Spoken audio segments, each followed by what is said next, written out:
માતાજી મંદિરના શિખર પર 151 ગજની ધજાનું ભવ્ય આરોહણ।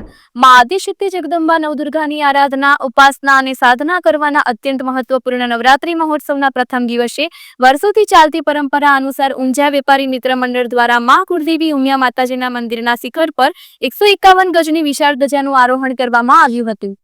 ઊંઝાના ગંજ બજારના વેપારી મિત્ર મંડળ દ્વારા દર વર્ષે નવરાત્રી પર્વના પ્રથમ દિવસે એટલે કે પહેલા નોરતે માં કુળદેવી ઉમિયા માતાજીના ભવ્ય કલાત્મક મંદિરના શિખર પર 151 ગજની ધજાનું આરોહણ કરવામાં આવે છે। ઊંઝા વેપારી મિત્ર મંડળના સભ્યો દ્વારા પાટણના વિખ્યાત કલાકાર પાસે 151 ગજની સુંદર કલાત્મક વિશાળ ધજા બનાવવામાં આવી હતી।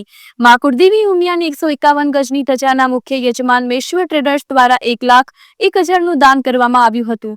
પરંપરા અનુસાર બપોર બાદ ઊંઝા મિત્ર મંડળના વેપારી સભ્યો, કર્મચારીઓ તથા પરિવારજનોએ ખૂબ ભાવપૂર્વક 15 કિલોગ્રામ વજન ધરાવતી કલાત્મક ધજાનું વૈદિક મંત્રોચ્ચાર સાથે પૂજન કરાયું હતું।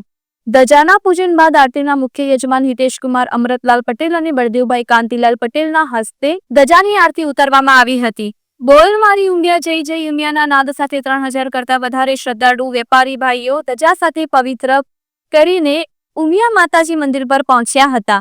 પદયાત્રાના માર્ગ પરથી પસાર થઈ રહેલી ધજા યાત્રાના દર્શન કરવા મોટી સંખ્યામાં લોકો પહોંચ્યા હતા। પવિત્ર કલાત્મક ધજા લઈને મંદિર પર પહોંચેલા વેપારી ભાઈનું ઉમિયા માતાજી સંસ્થાનના તમામ હોદ્દેદારો, વિવિધ કમિટીના સભ્યો અને ટ્રસ્ટીઓએ ભવ્ય સ્વાગત કર્યું હતું। Bureau chief MG live news, Chetan Patel, Mehsana.